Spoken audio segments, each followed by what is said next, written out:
Hello and welcome to Comfort Legacies with Faye Michelle. Today we have a great guest, Devance Spicer, and he's going to be sharing his book and his journey. So I will let him take the floor and introduce himself. Oh, well, thanks for having me. And again, just to reiterate, my name's Devance Spicer, and my new memoir is called I Love to Tell, The Tales of a Young Black Male from Flint, Michigan, from Flint Town. And I appreciate you guys having me. Awesome, awesome. Well, now where are you from? Flint, Michigan. Originally, I've been in Atlanta for the past, I believe, 20 years, but I'm originally from Flint. Okay. And so, how did your journey begin with starting to want to write a book?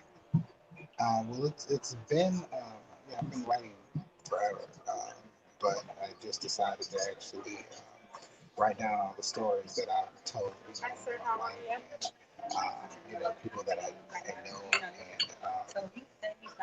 and once that started, it was helping so many people that the things that I've shared just commonly among the people that I know. It started to resonate. And so I said, let me just go ahead on and get all the stories out. And it was a way for me to, it was therapeutic for me too, because I needed to get it out. And in light of all of the recent incidents with, the loss of young black males being re traumatized, I just thought that the things that I had learned to help me deal with the traumas that I've experienced in the environment, it could be helpful for others. And they can kind of see where they are in different stages of my life and they could possibly identify with it. And the things that I've implemented, hopefully they could too, to kind of help them get um, beyond their situation to the other side of through. Because no one ever talks about the process to get to the other side of through. They just was like, well, I know you're going through. Just be encouraged and pray to God. But no one tells you what you need to do in that time of pain and hurt and injury. And so I decided to write my experiences down and my tools that I implemented to get me to the other side of the story. That's amazing. Um, it's something so simple of just writing that is so therapeutic about it. I'm not a good journalist, I'm a doodler. And so I might start off writing and then it might end up way somewhere else. But since I've matured a little bit, I can focus a little bit more. And I've really learned that writing is such a therapeutic aid, although it can be very, very painful as well as you're going through. So Mm-hmm.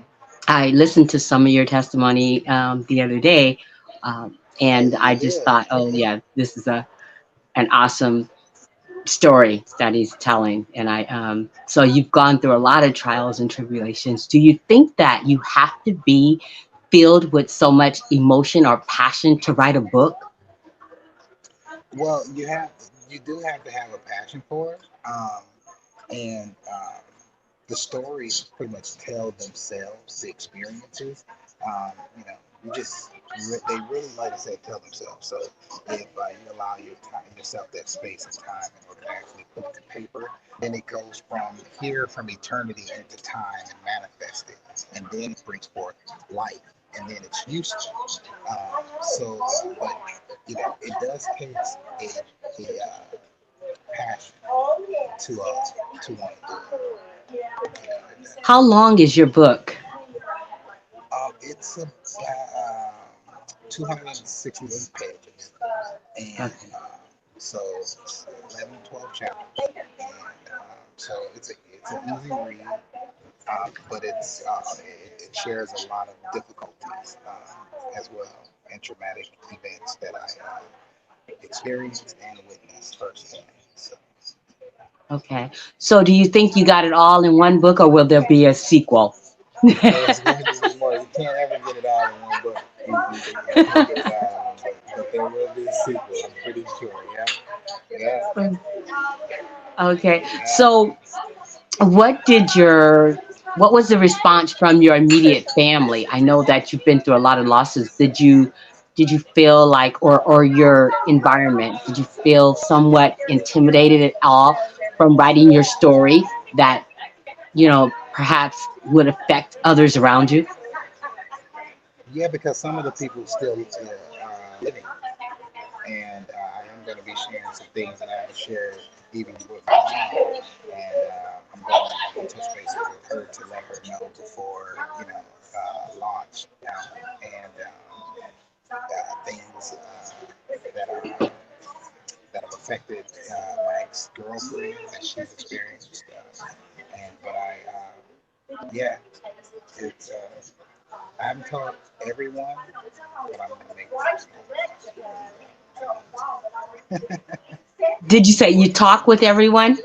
I have not talked to everyone. Oh, really? So when did you publish the book? Oh, the release date is May the 10th, and that's when it's going to be released here in a couple weeks. And you can go to my website, devancespicer.com. You can pre-order the book, and so yeah, the release date is going to be May the 10th. My daughter's birthday. So what kind of response have you been getting? Everybody's excited. Yeah, everybody's excited to. Everyone's excited. So you've been Everybody getting those pre-orders, had a lot of pre-orders. a lot of pre-orders. Yeah, thank God. So, and when I run this next campaign, I just sent a advertisement yesterday, and just to get people prepared for the actual release date. And I'm getting a lot of emails as we speak right now. They're coming through, liking it and excited about it, and saying they can't wait. So I'm excited about the response, but I do want to open it up to a more broader base because what we're going through right now in America, it's going to be applicable to that as well. So, You're out having lunch. Do you have a copy of the book with you? and, no, I don't have a copy as of yet, but Shame, shame, shame on you. Okay. No, I saw the cover yesterday, and yes, it was pretty phenomenal. Um, oh, okay. yeah, you got a lot of praise for that. Oh well, listen, I appreciate it. All of this is God given, and I mean, I thank God because He did give me the book cover just one night, and I said, okay, great, because there is some symbolism behind the black and gold as well. So yeah. Okay. Did you self-publish it, or did you go through a publishing traditional literary agency? It is, self, an independent published, absolutely. Mullins Press. She got me on board. She was wonderful. And she's an excellent editor herself. And I said, okay, I'm gonna give you a shot. She's a beautiful black woman that's intelligent, and I'm always going to give potential a shot. Okay, all right. And how did you find her? Boyce Watkins, ironically, I'm on his mailing list, and he featured her.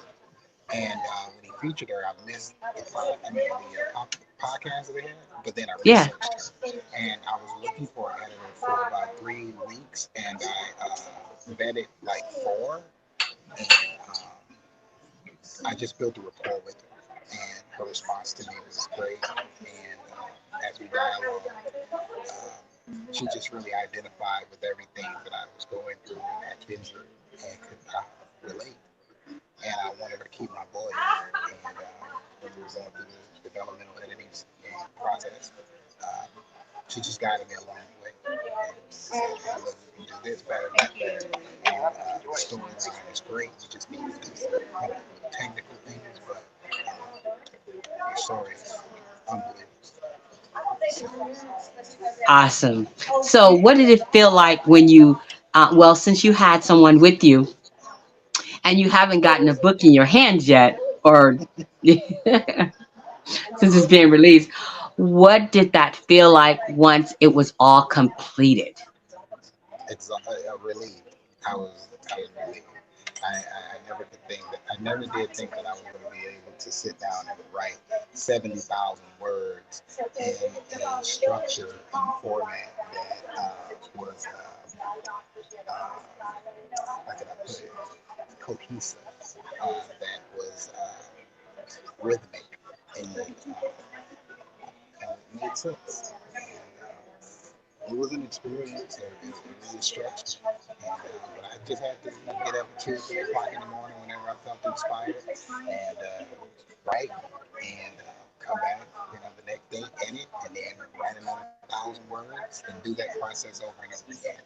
And some days I just sat it down and didn't touch it for a while, and then something happened, and I say, "Oh my God, I got to tell this story while it's fresh in my mind," and I go back and write Yeah. it. That's how it works. Wow. Okay. All right. Well, you're having lunch and it's probably getting cold, so I want to ask you one last question. Okay. What advice would you give to, say, someone that's out in the audience that wants to write a book and doesn't know where to start? Start. That's it. You just gotta start with 12 the night before Christmas, and if that's all that you do, and that's where you get, then leave it alone and I pick like it back it. up whenever you get inspired again. But everyone has a book. I tell my wife all the time, she has a book too, and she can inspire women with the things that she's learned. And but you got to start because you got to leave the earth empty because the next generation needs all of the resources, and that insight is very much so helpful for them to navigate the future. So if you can give them all the tools that they can, so that way what starts off right it ends up right. Um, that's my goal. So that's what our counterparts do. They inherit the republic, and they give them as much resources, as much time, and much support as necessary in order for them to continue to advance and maintain their position of success and love. Just start Okay. and believe in yourself. Wow. Basically, you're telling your story, and who are you reaching? Who are you helping with your story? Ah, a lot of primarily. Well, I wouldn't say primarily because the book goes through chronologically my life, and the youth will be able to identify with my youth and the struggles that I had to deal with and the decisions that I had to make then, my adolescence. Uh, and my young adulthood, me getting married and taking ownership of my responsibility when previously I just made impulsive decisions or very risky decisions where, I brought children into the world without actually properly preparing for them and me having to go back to make that right. And it didn't work out, but at least I gave it 10 years of my life to make it right. So it's going to be a wide range, and I talk about my successes and my failures, what I got right, what I got wrong, but how all of it added value to me, and how taking ownership helps a lot in regards to moving forward because um, it's these words like change and growth is they try to be, you know, how can I put it? There's a difference between the two, and to sum up my book, I can really just use it in one sentence. It's what I grew into, what I had to grow out of, and I had to grow the hell up. And so it wasn't so much about its change because as you grow, you're going to outgrow and it is going to change. You are going to evolve. But growth is more important than change because it's more sustainable and you can water the roots of it better. And so that has been the progression of my life and being happily married now. I have a beautiful son and daughter, and I learned a lot from the other failures that I had with my previous marriages and how to start off right, because usually what starts off right ends up right, but it's been a life of recovery. So when we want to talk about a specific type of demographic, I mean, I talk about my wives our exchange and how their experience helped me build value to where I could uh, attract who I was and demand God's best, even though if you looked at it naturally, I wouldn't be deserving of it Okay. Okay. in a natural sense. But it's a wide range, but primarily Okay. that's how we deal with each other and how we have to work and we deal with each other in good things. So I guess then that would say it would cover a lot of people, and just about anyone can grow from the book and get something out of it because it covers you in a chronological stage, and just about anyone can pick um, something from it to grow from. I tried to Okay. write it like the Bible. It's the only book that I know that reads you while you read it. So I wanted to Okay. read it. I wanted to read it in that regards because humanity hasn't changed since the dawn of man. Everything else Right. has. So, but if you can apply the principles of it, then you can get some results. And it's not about who's right, but we need to win. So, and you need to get better. So, I just wanted to write it that way. Okay. All right. So the I principles, wanted I to like read that. you while you read it. That's awesome. So, principles, so you can think along the way and make changes or grow from it, not changes, but because changes are not sustainable. Okay. There you go. But Yeah. you can grow from it. Awesome. There you go. Well, thank you so much. And I wish you the best of luck with your book. And I feel like a lot of people, especially uh, people of color in the community that goes through a lot of these struggles, can really, really benefit from what you have and what you have to offer in your experiences. So, yeah, so from struggles to purpose. From And struggles to purpose. Yeah, I just, yes. like, I want to spark the hearts of men.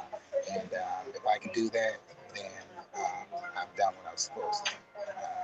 I'll be okay with Ah, that's great. All righty. Well, thank you so much. And I hope to have you come back again when you get sequel. it. Okay. All right. Well, I appreciate the platform. I appreciate you having me on. And yeah, we can do it whenever you want me back. All right. Thank you so much. And tell your lovely date or your wife or that we say hello. Yeah, yeah. Whoever you have. She's my girlfriend, my mistress, and my wife. Lucky her. Thank you, sir. Well, tell her to pop in, say hi. Oh, okay. Is Well, she? there you go. She's here. How you doing? So Are how you you doing? proud? She He's said, "I'm good. proud." Oh, amen. All right. Thank you so much. I really appreciate it. And you guys Thank have you a for good having us. rest of your day. Okay, Thank you you. too. All right. Bye bye.